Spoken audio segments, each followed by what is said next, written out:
대단히 반갑습니다. 최종건 최종현 SK그룹 창업회장상.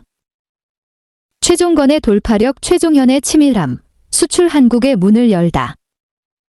기술학교 졸업한 최종건, 선경직물 입사 후 보스 기질 발휘해 인수 성공하며 경영자로 변신. 박정희 정부 수출 정책에 편승해 급성장. 시카고대 출신 동생 최종현 입사 후 해외팔로 개척. 오늘날 반도체, 지차전지, 바이오, 정유, 통신 등에 걸쳐 제국을 건설한 SK그룹의 모태는 선경직물이다. 무에서 유를 창조한 최종건, 오른쪽 둘째, 창업회장의 기업가정신은 박정희, 오른쪽, 대통령까지 감화시켰다. 사진, SK그룹. SK그룹의 모태라 할 선경직물은 일제강점기 말기인 1940년 10월 수원역에서 서남쪽으로 2km가량 떨어진 수원시 권선구 평동에 설립된 직물 제조 회사였다. 당시 대평정이라 불리던 평동은 그 일대가 넓은 들판이었기 때문에 예전부터 벌말, 벌리, 들말, 평리 등으로 불렸다. 공장 부지를 이곳으로 정한 이유는 동네 한가운데를 관통하는 서호천, 이 공장용수로 적합했기 때문이었다. 상호로 정한 선경은 공동 투자자인 선만주단과 경도직물의 머리 글자인 선과 경을 조합한 것이다. 선만주단은 만주 지역의 직물류를 수출하기 위해 1929년 국내에서 설립된 일본인 포목상이었다. 경도직물은 일본 관서지방을 대표하는 일본인 소유의 견직물 제조업체였다. 선만주단은 공장 부지 8,000평과 공장 건축비 및 기타 비용을 부담했으며 경도직물은 직기 및 부대 설비를 각각 현물 출자했다. 중일전쟁 1937 발발 이후 중국 내에서 일본 제품에 대한 수요가 급증했다. 선경직물이 설립될 무렵 국내에는 군소직물업체들이 우후죽순처럼 생겨났다. 재직은 기술 습득이 비교적 쉬운 데다 적은 자본으로도 창업이 가능한 업종이었기 때문이다. 선경직물은 제1, 이 공장의 기모토식, 목본식, 직기 100여 대와 염색 가공 설비, 보일러, 기숙사 등을 완비하고 종업원 200여 명, 남자 약 40명으로 태평양 전쟁 와중인 1943년 봄부터 인견, 민견, 아우트실과 군복 안감, 실버를 직조했다. 나날이 급증하는 수요에 부응하기 위해 작업반을 주야 2교대로 편성해 24시간 풀가동했다. 기술자로 입사해 4개월 만에 책임자로 승격.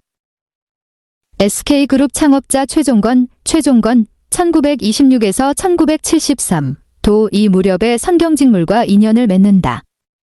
최종건의 부친 최학배는 21세 때 결혼과 함께 수원군 팔탄면 해창리에서 평동으로 이주, 그곳에서 대성상회를 개설했다.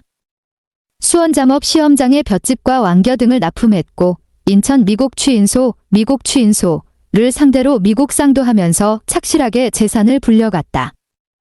최학배는 이제의 발가 사업이 번창했을 뿐만 아니라 1942년 봄 선경직물 공장을 건설할 때는 골재와 자재류를 납품하기도 했다.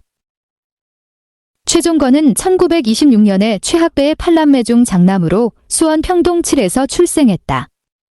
그는 어렸을 때 서당에서 한문을 배우다 집에서 4km나 떨어진 곳에 있는 수원 신풍소학교에 입학했다. 체격이 크고 건강했다. 성격 또한 활달했던 최종건은 친구들과 어울려 노는 것을 좋아해 신풍소학교 축구선수로 활동하기도 했다. 또한 그는 친구들이 억울한 일을 당했을 때 솔선해서 이를 해결해주는 등 인정과 의리를 겸비한 골목대장이었다.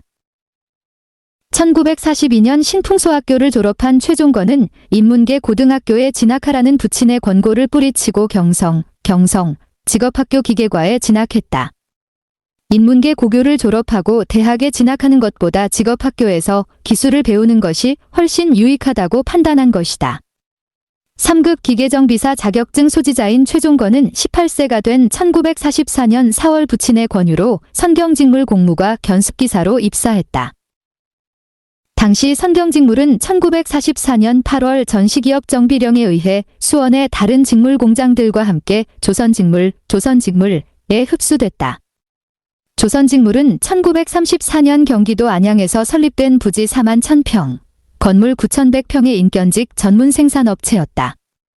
수도권에서 가장 규모가 큰 직물 공장 중의 하나였지만 안양 공장은 일본군용 항공기 제조창으로 증발됐다. 전황이 일본군에 불리하게 돌아가자 조선총독부는 군수시설 확충을 위해 기업 구조 조정을 강제했던 것이다. 대신 조선직물은 수원의 산지에 있는 직물 공장들을 전부 접수할 수 있었다. 당시 수원에는 선경직물 외에 선일직물공장, 수원직물공장, 동흥직물공장 등 6개 공장이 있었다. 조선직물은 이들 직물공장을 접수함과 동시에 선일직물을 제1공장으로, 선경직물을 제2공장으로 편성했다. 최종건은 입사 4개월 만에 직보반 제2조장으로 승진했다. 이 조장은 100여 명의 재직, 조여공들을 주야 2교대 작업반으로 편성해서 생산 계획을 차질 없이 수행하며 품질 관리도 책임지는 자리였다. 그는 직공들의 애로사항을 경청하고 고장난 기계를 고쳐주는 등 리더로서의 역할에 충실해서 신뢰를 쌓았다.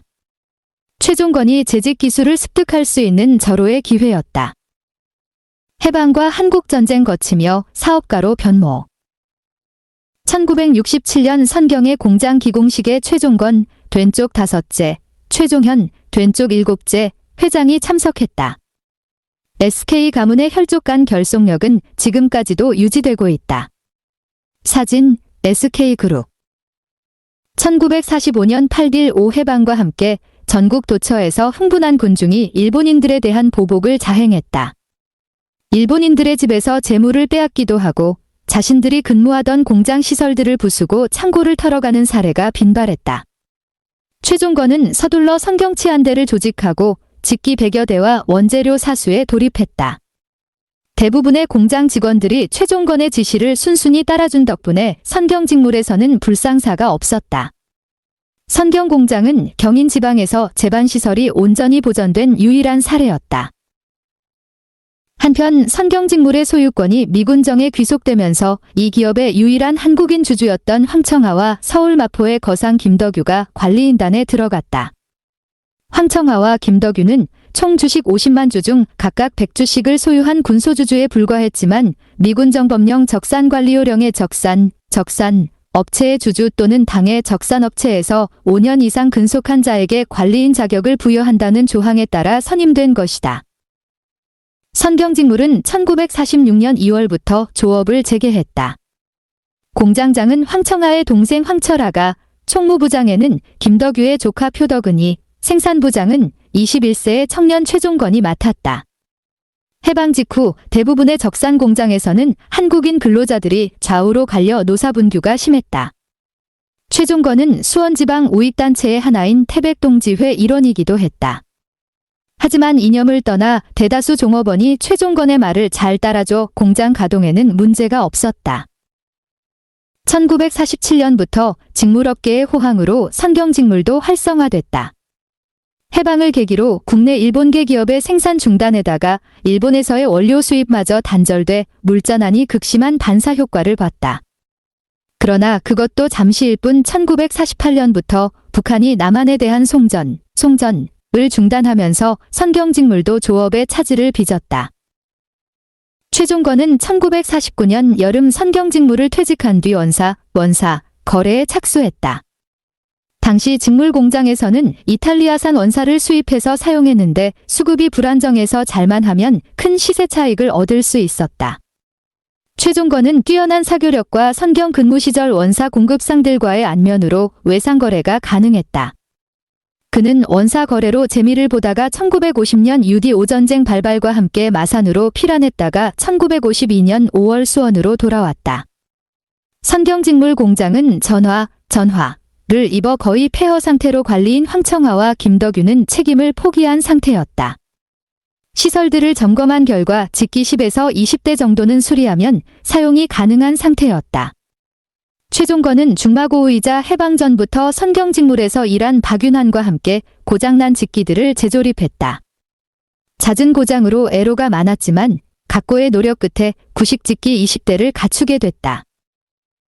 최종건은 방구현, 차철순과 함께 공동으로 선경직물 불화 작업을 추진했다. 방구현은 최종건이 오래전부터 잘 아는 직물업계 선배로 해방 후에는 적산 불화로 큰돈을 벌어 수원한량 소리를 들었다. 선경직물 공장 부지 1만 2천 평 중 차철순의 지분 4천 평을 우선 매입하기로 결정했다. 선경직물은 설립 당시 차철순의 땅 1만 2천 평을 공장 부지용으로 매입했는데 8천 평에 대한 대금만 지불하고 나머지는 5년 이내에 지불하기로 했었다. 그래서 당시까지 4천 평은 차철순 지분으로 등재됐던 것이다. 또한 농지개혁법에 의해 농지를 매수당한 자에게 귀속재산 매수에 우선권을 부여한다는 귀속재산 불화 규정이 있어서 차철순은 매우 유리한 위치에 있었다. 부친에게 자금 지원받아 선경직물 매입. 최종권, 매납, 창업회장은 기술력과 인간관계를 사업의 미천으로 여겼다. 사진, SK그룹. 최종권은 부친에게서 자금을 지원받아 선경직물 공장의 차철순 지분 4천 평을 매입했다. 1953년 4월 8일 최종권, 차철순 공동명의로 경기도 관제국에 선경직물 우선매수 신청을 제출했다. 3개월 후인 7월 27일 관제청은 선경직물을 130만 원에 불화하기로 허가하며 3주일 이내에 매각대금의 10% 13만 원을 납부하고 계약을 체결하라고 통지했다. 당시 쌀 한 마리 1,000원으로 계약금 13만 원은 쌀 1,300가마에 해당하는 거금이었다. 하지만 최종권은 선경 40년사에서 당시로서는 귀속재산 매각 통지서를 손에 넣는다는 것은 곧 큰 행운을 잡는 것이라고 생각했다. 실제 귀속재산을 불화받아서 손해보는 사람은 아무도 없었다. 귀속재산은 을의 시가보다 싼 값에 매각되기 마련이었으며 매수 대금도 5년 내지 15년까지 장기분 납이 가능했다. 매수 계약금에 해당하는 1차 납부금도 매수총액의 10%만 납부하면 됐으며 게다가 매수 대금은 액면가보다 훨씬 싼 값에 살 수 있는 농지증권으로 대납할 수 있었다. 그뿐 아니라 날이 갈수록 치솟는 인플레로 화폐 가치가 자꾸 떨어지기 때문에 귀속재산을 불화받는다는 것은 횡재나 다름없었다고 당시를 회고했다. 1953년 8월에 최종권과 차철순은 선경직물 주식 50만 주 중 황청하, 김덕유목 각각 100주씩 소유를 제외한 49만 9,800주 인수계약을 체결했다. 나머지 잔금은 10년 분할 상환하기로 했다. 최종권은 추후에 차철순 몫을 청산하기로 약정했다. 바로 이 시점부터 최종권의 선경직물 오너 경영인 구상이 현실화되기 시작했다. 당대 히트 상품 닭표 안감과 봉황새 이불감. 미국 시카고대 경제학 석사 출신인 최종현 회장은 재계에서 드문 이론가로 통했다. 사진, SK그룹. 20대의 직기가 정상 가동하기 시작한 것은 1953년 7월부터였다. 직기 1대의 직조량은 인족견 30마로, 20대 직기를 정상으로 가동하려면 하루에 인견사 한 고리, 배일, 181kg가 필요했다. 인견사 한 고리의 가격은 대략 쌀 10가마였다. 자금난으로 운전자금 및 원사, 구입 대금은 선경직물의 고철을 팔아 충당했다. 임금을 제때 지급 못하는 경우도 빈번했지만 대부분의 공장 인력이 최종권의 신풍소학교 동창들이어서 임금 체불로 인한 갈등은 거의 없었다. 최종권은 조업률을 최대한 끌어올리는 방법으로 생산에 매진해서 선경직물 인수 1개월여 만인 1953년 9월 30일 차철순에 지가증권 13만 원을 전부 상환했고 공동매수인 권리 포기 각서까지 확보했다. 27세 청년 최종권은 거의 적수공권으로 시작해서 1만 2천 평의 선경직물 공장을 소유하게 된 것이다. 최 회장은 보스 기질을 타고난 행동가였다. 최 회장은 공사 현장에서도 종업원들보다 더 많은 땀을 흘렸다. 종업원들과 노는 자리에서는 전혀 상하를 가리지 않았다. 막걸리 파티라도 열렸다 하면 다 같이 친구요, 형이요, 아우였다. 청년 최종권의 기술력과 인간관계가 창업의 밑거름이 된 셈이다. 최종권 창업회장의 창업이념과 기업가 정신.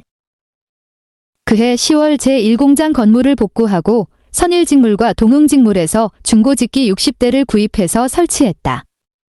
1955년 8월에는 서울 휘경동 태창직물의 중고직기 50대도 넘겨받아 선경직물의 제2공장까지 복구했다. 선경은 양복 안감인 인족견 능직을 생산했다. 당시 국내에서 생산되는 양복 안감은 대부분 제단 전 물세탁을 해야 했지만 선경 제품은 물세탁하지 않아도 됐기에 날개 돋친 듯 팔려나갔다. 이 무렵 국내 굴지의 인견직 메이커는 조선직물, 태창직물, 심도직물 등으로 선경직물은 지방 소재 중소기업에 불과했으나 1955년 해방 10주년 기념 전국산업박람회 참여로 도약의 계기가 마련됐다. 그해 10월 1일부터 2개월 동안 서울 창경궁에서 개최된 박람회는 국산 장려와 산업 부흥을 목적으로 한 국내 최초의 대규모 행사였는데 선경의 닭표 한감이 부통령상을 수상한 것이다. 선경의 닭표 한감은 인견 부문에서 유일하게 수상했다. 당시 산업은행은 박람회에서 수상한 업체들의 기업 육성 자금을 융자해줬다. 대통령상은 500만 원, 부통령상은 300만 원 등의 장기저리 자금을 제공했다. 선경은 융자금 300만 원으로 악성 고리채 100만 원과 선경직물 매수대금 중 잔금 91만 원을 상환하고 나머지 100만 원으로는 고급 견직물을 생산하기 위해 일본제 문직기, 제카어드 25대를 발주해서 제3공장을 건설했다. 문직기는 1930년 프랑스인 자카드, 제이뎀, 제카어드가 발명한 것으로 1만여 개에 달하는 종침, 과횡침, 횡침을 조작해서 섬유의 문양을 찍어내는 직기다. 1956년 3월 24일에 선경직물은 주식회사로 설립 등기했다. 또한 제3공장의 가동으로 선경의 생산량이 2배로 급증한 그해 11월 서울 종로구 연지동에 서울 연락사무소를 개설하고 사무소장에는 격리 담당 이문재를, 직원으로는 수원농고 졸업생인 둘째 아우 최종관을 충원했다. 원활한 원사 공급과 동대문 시장의 직물유통 정보를 정확히 파악해서 생산 활동에 반영함은 물론 급증하는 자금 수요의 일부를 서울의 사채 시장에서 조달하기 위함이었다. 1958년 5월부터 시판을 개시한 봉황새 지불감이 전국적인 히트 상품으로 급부상하면서 선경은 점차 중견기업으로 부상해갔다. 1958년 11월에는 산업은행으로부터 대부받은 ICA 자금 4만 5천 달러로 문직기 50대와 염색 가공 설비를 갖춘 제4공장을 오픈했다. 닭표 한감은 가짜 상표에 시달릴 정도로 소비자들의 인기를 독차지했으며 봉황새 이불감도 인기에 편승해서 매출이 점증했다. 이로써 선경직물은 직기 150여 대와 염색 가공 설비를 갖춘 일괄 생산 공장이 됐다. 400여 종업원을 거느리는 등 대기업으로 발돋움할 채비를 갖췄다. 형제 경영이 빚어낸 국내 최초의 직물 수출.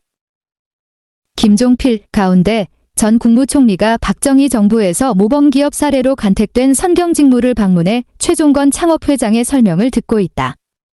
사진 K그룹. 선경의 본격적인 도약은 1961년 군사정부 출현과 함께 개시된 수출 촉진에 편승하면서부터였다. 군사정부는 1962년 7월 14일 특정 외래품 판매 금지법을 제정, 공포했다. 국내 산업을 외래 사치품으로부터 보호하기 위함이었다.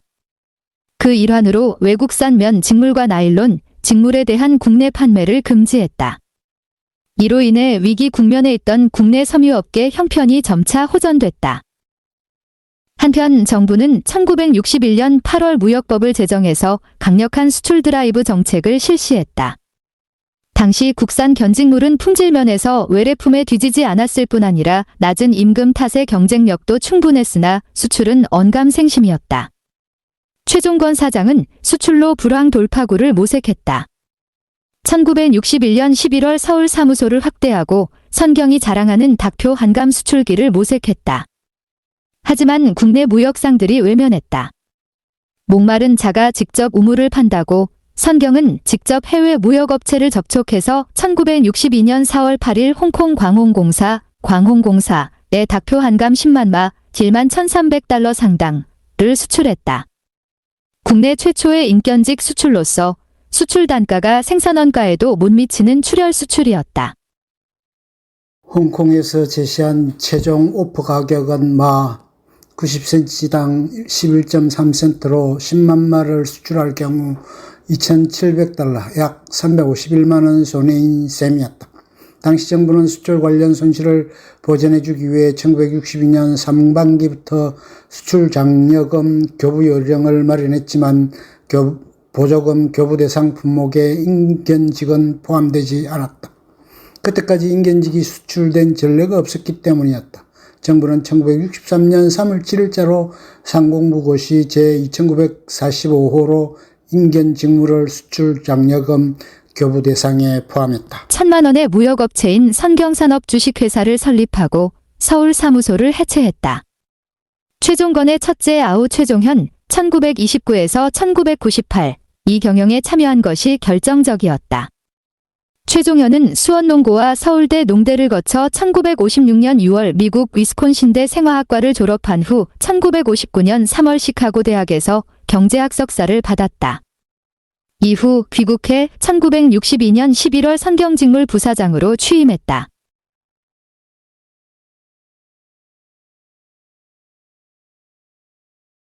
형인 최종건이 일부터 저지르고 버리는 반면 아우 최종현은 이를 꾸미고 가꾸는 스타일이어서 환상의 궁합이었다. 이후부터 선경은 최종건 삼형제가 공동으로 경영했는데 최종현이 무역 업무를 전담하고 둘째 아우 최종관은 서울 사무소 해체와 함께 개설한 동대문 연락사무소 종로 5가 한일극장 뒤편에서 선경직물의 구매 및 시장관리 업무를 맡았다. 정부는 국제수지 개선을 목적으로 1963년 1월 5일부터 제품의 수출을 전제로 원료 수입을 허가하는 내용의 수출입 링크제를 실시했다. 수출 촉진을 통해 균형 무역을 달성하고 수출 산업을 육성하기 위한 배려였다.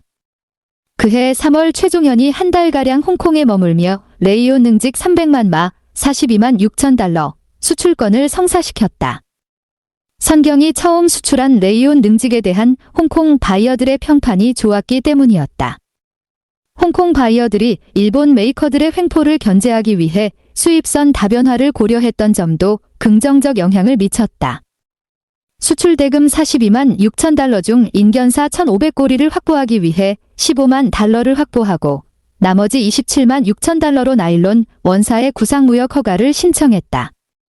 구상무역, 바우터 트레이드, 이란 국제 간의 물물 교환 무역이다. 당시 나일론, 직물은 인기 절정이었다. 그러나 원사 수입용 달러화 배정 액수가 대폭 줄어 1963년 국내 나일론, 직물 생산 실적은 전년도 350만 마의 절반에 불과했다. 나일론 생산업체 간 나일론 원사 수입을 위한 달러 확보 경쟁이 치열했다. 최종현은 수완을 발휘해서 9만 달러를 확보해서 선경은 단번에 8천만 원을 벌어들였다. 쌀값으로 환산하면 현재 가치로 약 40억 원에 해당한다. 1963년 8월 15일 제18회 광복절 기념식에서 최종건은 수출 증대에 기여한 공로로 건국 이래 최초의 금탑 산업 훈장을 받았다. 김종필 전 총리 소개로 박정희 대통령과 인연. 이 무렵에 최종건은 박정희 정부와 인연을 맺는다. 최종건이 기업 성장에만 몰두한 것이 박정희 국가재건 최고회의 의장에게 좋은 인식을 심어주었다. 이것이 1961년 9월 박정희 의장의 선경직물 수원 공장 방문으로 나타났다. 박 대통령은 민정 이양 이후인 1964년 10월에도 선경직물 수원 공장을 다시 찾았다. 선경직물과 최종건 회장에 대한 대통령의 관심은 선경에 대한 신뢰도를 높여주었을 뿐 아니라 홍보에도 크게 도움이 됐다. 예컨대 1964년 방문 때 동행한 영부인 유경수 여사에게 선물한 한복 옷감은 소위 청와대 갑사로 불리며 히트 상품이 됐다. 박정희와 최종건의 만남에는 김종필 전 국무총리의 역할이 있었다고 전한다. 한 질회담 막후 교섭차 김종필이 일본으로 떠날 때 환송회를 겸한 만찬장에서 박정희 의장은 이렇게 한탄했다. 기업인들이 거의 다 부정축제자들이니 대체 우리나라 경제를 누가 이끌어가겠나? 기업인들 가운데 가장 양심적인 사람을 꼽자면 누가 있겠나? 우리나라에는 특혜 없이 자생력으로 성장한 기업이 하나도 없으니 참으로 안타까운 일이다. 이때 김종필이 나섰다. 수원에 선경직물이라고 있는데 전쟁으로 잿더미가 된 공장을 일으켜 세워 자생력으로 성장한 기업이라고 합니다. 김종필은 육사 동기인 이병희에게 들은 대로 선경직물에 대한 이야기를 자세하게 털어놓았다. 그리고 그 기업을 일으킨 최종건에 대해서도 아는 대로 설명했다. 시사저널 신한국의 가벌. 이병희 1926에서 1997 는 경기도 용인 출신으로 육군사관학교 8기를 나와 1961년 5.1 육군사정변에 참여했다. 5.1 육직 후 육사 동기생인 김종필이 초대 중앙정보부장이 되자 중앙정보부 서울분실장이 됐다. 대령으로 예편한 후 1980년까지 민주공화당 소속으로 6대에서 10대 국회의원을 역임했다. 1980년 전두환의 신군부가 집권하면서 부정축제자로 몰려 재산 중 일부를 강제로 헌납당했지만 박정희 집권 시절 수원을 대표하는 정치인이었다. 박정희 대통령의 선경직물과 최종권에 대한 관심은 선경에 대한 신뢰도를 높여주었을 뿐 아니라 선경 홍보에도 크게 도움이 됐다. 선경은 수출에 주력해서 1967년 제3회 수출의 날에는 183만 달러를 수출한 공로로 식산포상을 받았다.